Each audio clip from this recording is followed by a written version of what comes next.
Hi, my name is Jake, and I am a bookish drummer.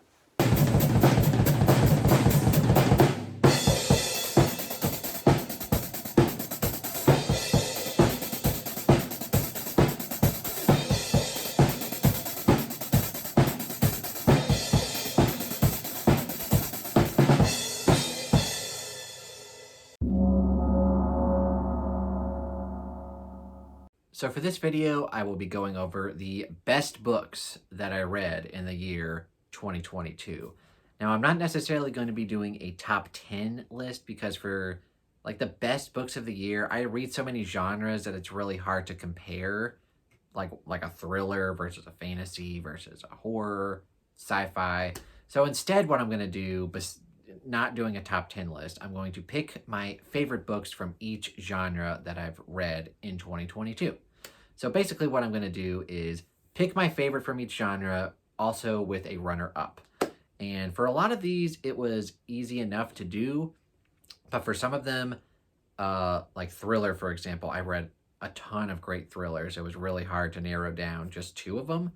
But yeah, let's go ahead, enough of the preamble. Let's go ahead and jump right into it.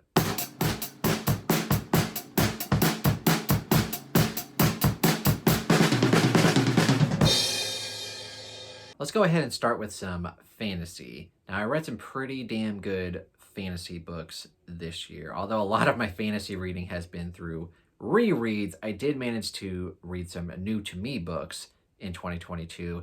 And the runner-up for Best Fantasy of the Year for me has to go to Foundryside by Robert Jackson Bennett. I had previously read his other fantasy trilogy, the Divine Cities trilogy, and I loved that trilogy. Specifically, I loved the first book. City of Stairs is still an all-time favorite. And books 2 and 3 were pretty good. Foundryside, I would say, is not quite as good as City of Stairs. I love that book, but the Foundryside is still amazing. It's the same kind of humor that he plays with in Divine Cities, and also Sanderson-esque magic and really good banter. The world building is interesting, and just everything really clicked for me in this book. And I really loved the sequel to Shorefall. I gave both books 4.5 stars, and me and Stacy are going to eventually buddy read the third book, and which is Locklands. So I really anticipate this being one of, if not my favorite fantasy trilogy of all time. Probably Poppy War for now is still my favorite, even though the ending to that left me a bit wanting. But still, Foundryside, the Founders trilogy, is amazing, and this is the runner-up. And of course, at my number one spot for fantasy, probably coming as no surprise to most people, is The Lost Metal by Brandon Sanderson, which is the fourth and final book in the Mistborn Era 2 quartet. Now, if you've watched my channel for any length of time, you know that one of my sort of unpopular opinions is that Era 2 is superior to Era 1. And I still stand by that, especially with this last book, which is probably not only my favorite of the Era 2 books, it's surpassed the Final Empire for me. Which for me, if you don't know, the first Era Mistborn trilogy I think is overrated, but the Final Empire is still really good. Books 2 and 3, not so much, but book 1 was excellent. I think The Lost Metal is better than the Final Empire. It's such a fun book, and it's such a fantastic conclusion to the series. I read it in a day, and it was spectacular. I loved the direction that it went in, especially with the magic, and just wrapping up a bunch of character arcs that he kind of supplanted in the quartet. I think he did a fantastic job ending the quartet, and I'm very excited to see where Mistborn Era 3 goes after this. And yeah, I love Era 2. Definitely one of my favorite fantasy series of all time, and I think it's superior to Era 1. And yeah, The Lost Metal has to be my favorite fantasy of the year. Discounting rereads, of course. And now for my favorite sci-fi books of the year. I haven't read that much like good sci-fi this year. Sci-fi can be sort of like hit or miss for me. I'm either going to love it or I'm going to DNF it, usually. There's no real in-between. But for the runner-up, I'm going to go with one of my all-time favorite sci-fi authors, and that'll be Until the Last of Me by Sylvain Neville. This is the sequel to A History of What Comes Next, which is like the Take Them to the Stars trilogy. The third book is going to be coming out in April, and I'm so anxious to see how it concludes. because even though I didn't love this book as much as the first book, it's still spectacular and has a lot of great character moments. It has a lot of WTF moments where you're just like, what is even happening? And the ending to this book, I'm still shocked of how he ended it that way and how there could possibly be a third book. I'm super intrigued by that. Like, how is I don't know. I'm speechless. The ending of this book did leave me speechless, and that's why it's my second favorite sci-fi of the year. But of course, coming as no surprise to anyone, a lot of people love this book, and for good reason. My favorite sci-fi of the year, and potentially, possibly, probably my favorite book of 2022 is Project Hail Mary by Andy Weir. Now, I'm not going to talk about it too much because I also have a dedicated book review for it here, but just know that I went into this book with the expectations that, oh, I liked The Martian by Andy Weir. I gave that 4 stars. It was pretty good, and I heard some people say that it had sort of a similar premise to The Martian, so I wasn't expecting to be blown away by this, but holy crap, was I blown away by this book. It's such a fun time, and the reveal of like what's actually happening and like what he has to do to get out of his situation, and just the ending, and just everything clicked for me in this book. And it's definitely one of the best books that I've ever read, and it's probably my favorite book of 2022. So if you have not read Project Hail Mary, I highly recommend it. I especially recommend the audiobook. Go get it. Now let's move on to thrillers. Now, this was definitely the hardest one to come up with, and actually my favorite of the year is sort of a late entry. I read this book, I believe, in November or December, and it was 5 stars, and I had to put it on the list. But my runner-up has to be The Family Remains by Lisa Jewell, which was the sequel to The Family Upstairs, which was one of my all-time favorite Lisa Jewell books, which isn't probably saying much because I usually give her books 5 stars anyway. But The Family Remains, 5 stars, a terrific sequel. It started out a little interesting in the fact that like I wasn't sure where one of the storylines was going, but after reading it, I got what she was going for. At the like when you're reading one character's perspective, it's not boring, but you're just like, well, okay, where is this gonna go? And then you get to it, and then the ending to it, you're just like, oh, okay, I get what she was doing. And just that whole book, I was perplexed by how she was going to write a sequel to it, but she did it, and I think it worked out terrifically, and it's definitely one of the best Lisa Jewell books I've read. So that's the runner up, and if you're thinking like, oh, Lisa Jewell, one of Jake's favorite authors of all time, is the runner up, what could be the best thriller he's read this year? Well, that would have to go with The House Across the Lake by Riley Sager.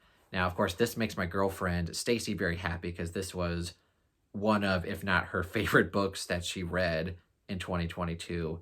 And I can see why. We definitely agree. We have the same opinion. 5 stars easily. I can definitely see why people don't love this book. And of course, I've read, previous to this, I've read like 3 Riley Sager books, or maybe 4, I don't remember. But one of them, Home Before Dark, was like 4 stars. It was pretty good, not perfect. And then the other 2, Survive the Night and The Last Time I Lied, I had a few problems with. But this book, I had 0 problems with. I loved the characters. I loved kind of the slow tension building that it does, and just slowly revealing information throughout the story. And then, of course, the bombshell of a twist that happens is probably where people don't love it. But for horror fans like me, I bought into it and I loved it. Probably besides Project Hail Mary, this is my favorite book of the year. So probably my second favorite book of the year. It's awesome, and I definitely highly recommend it. It was a blast. Even if you don't love the twist, it's such a bonkers twist that I didn't see coming, and I loved it for that. So House Across the Lake, easily 5 stars, and the best thriller that I've read all year in 2022. And now we're going to move on to horror, which is interesting because a lot of the horror that I read in 2022 was actually rereads. I reread a lot of Stephen King. I reread the John Cleaver series. So I didn't really read a lot of new to me horror books. But I actually did manage to read two self-published slash indie horror books that were actually very good and not perfect, but very good. I'm going to go with The Exorcist House by Nick Roberts as my runner-up. This was recommended to me by Sharon Dwyer, and me and Sharon usually have very similar horror tastes. So whenever she recommends a horror book, I'm on it. And this did not disappoint. This was such a bonkers book. This takes place in the 90s, and it's kind of a similar setup to like haunted house stuff. Not new couple, a parent and child move into a house, and creepy stuff starts happening. But there's some bonkers stuff in this book that I was like, whoa, the author went there. Holy crap. And yeah, I just had such a blast with this book. There is one element to it that I didn't love, but it's kind of minor and it's forgivable. But overall, this book was just so much fun, and the ending to it is pretty funny in a dark way. But yeah, The Exorcist House is awesome. My runner-up for horror, but my favorite horror that I've read this year. Again, not perfect, but it's 4.5 stars. It was such a fun book, and it's such uniquely written too. I'm going to go with Ungodly by Braden Reddick. This book, I went into it blind, not knowing anything other than that Leslie from the Nerdy Narrative and Sharon Dwyer both love this book, which is usually a good sign because I think we have similar horror tastes. This book was so much fun from start to finish. I'm pretty sure if I remember correctly, it starts with like a random person, like homeless person, like going to a gas station and pissing on someone's car. And right from the get-go, I'm like, what the F is happening? I need to know what's happening. And you get further in and just weird stuff is constantly happening. And you're not sure why it's happening or what exactly is happening until you get to, I think, the 2/3 mark. So this book was just, oh, so good. And the way that he was able to write in different characters' perspectives, and just instantly you knew who that character was, what their motivation was, what they were all about. Braden Reddick, this is definitely one of the best horror debuts I've ever read. And whenever he writes more books, I will definitely pick it up because this book was awesome. 4.5 stars. Best horror, new to me horror that I read, besides rereads. And the best fiction book that I've ever read. So not including like random genres like horror, sci-fi, fantasy, all that. Just fiction. I guess technically it would be historical fiction. Whatever. I'm going to have to go with Carrie Soto is Back by Taylor Jenkins Reid. I loved this book. Not one of the best Taylor Jenkins Reid books I've read. You know, I loved Daisy Jones and the Six, and I loved Malibu Rising, Seven Husbands of Evelyn Hugo. Loved all those books. Carrie Soto is Back, I was definitely heavily anticipating. It had some elements that bothered me, but overall, the story and the main character of Carrie Soto is amazing. I loved this book, and I can't wait to read more Taylor Jenkins Reid, obviously. I don't really read that much, just general fiction, so this was a pretty easy pick. I did read Hocus Pocus by Kurt Vonnegut. That was also pretty good, so I'll quickly mention that here. Also, Beach Read, I think by Emily Henry. This was actually the first book that Stacy read to me. And it's a romance, so I wasn't expecting to like it that much, but it had some pretty good moments, so I'll go ahead and mention it here. But overall, the best fiction, obviously, has to go to Carrie Soto is Back by Taylor Jenkins Reid. And now we'll talk about the best nonfiction books that I read in 2022. At the beginning of 2022, I made like a goals video of like, oh, I'm going to read all of these music-related nonfiction books. I'm going to do one a month. And that did not happen. That basically did not happen at all. But I did manage to read two nonfiction books that I gave both of them 5 stars, and they were extremely well done. The first I'm going to have to go with is Comedy Drama by Bob Odenkirk. I gave this book 5 stars. I actually listened to the audiobook that Bob narrates himself, and if you are having trouble recognizing who that is, if you've seen the Breaking Bad and Better Call Saul, he plays Saul Goodman, who is the lawyer on both of those shows. Very good, and this was extremely funny. And if you don't know, the reason why it's called comedy drama is that for most of his career, he was in comedy roles or comedy writing, and then he got Breaking Bad. So it was a pretty interesting career turn. And this book was just very insightful on his career and his life in general, and just overall a great time. I gave it 5 stars. And the next book, my girlfriend Stacy will also be happy to know that I gave 5 stars. This is one of her favorite books of all time. And that would be Hyperbole and a Half by Ali Brosh. Now, this book was just such a fun time. And I say it's nonfiction because even though it's, it's just like random drawings or whatever, and it's supposed to be comedic, and it definitely is comedic. I guess it's nonfiction just because it's loosely based on the author's life. So it does have some like life lessons and some like life stuff about her in general. So I guess you could call it nonfiction. Maybe it's just my favorite comedy of the year.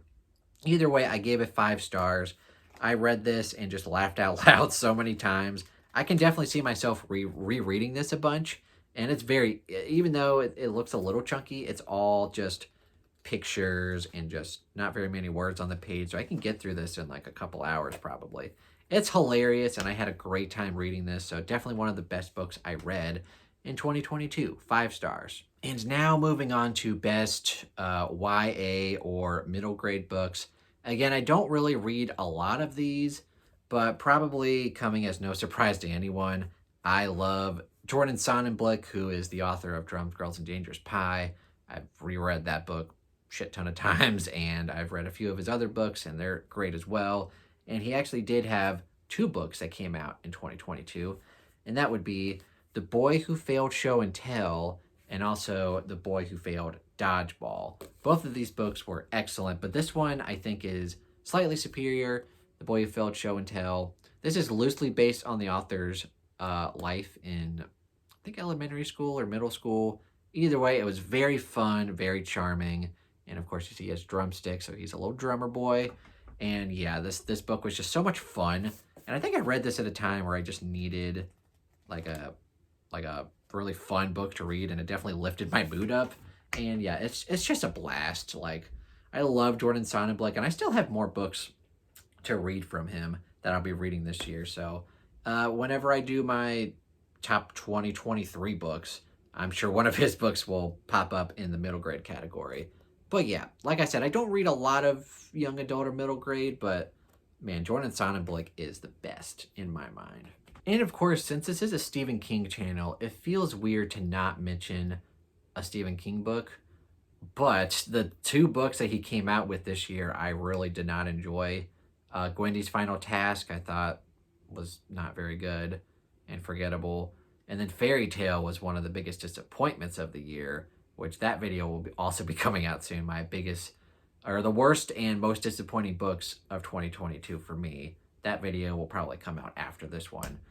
Yeah, you can damn well be sure that Fairy Tale will be on that list.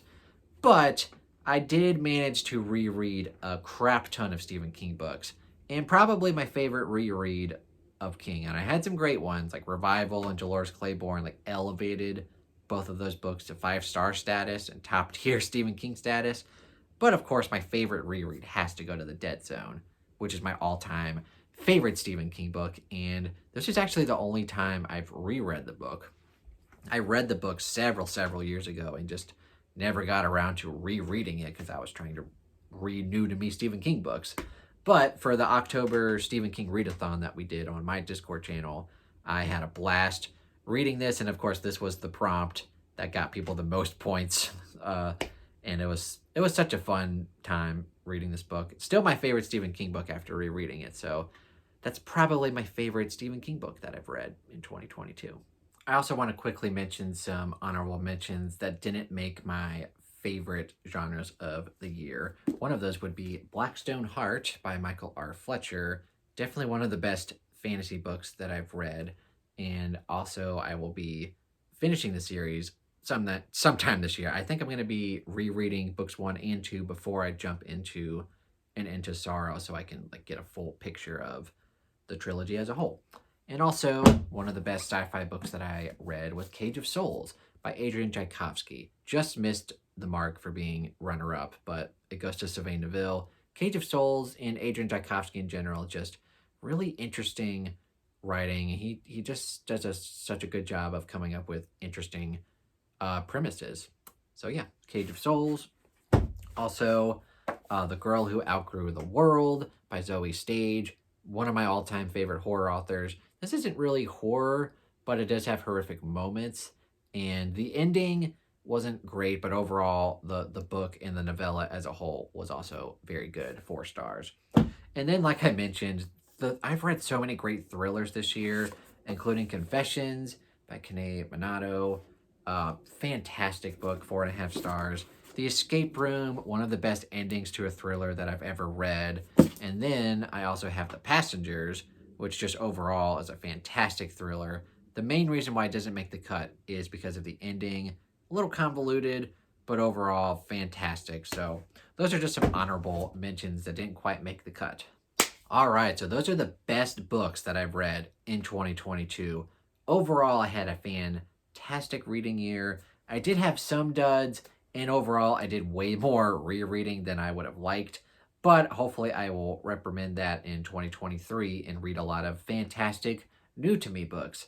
Of course, there will be duds, but that's for next video. The next video I have is going to be my worst books and the most disappointing books that I read in 2022. So look out for that probably on Wednesday. This is probably hopefully coming out on Monday.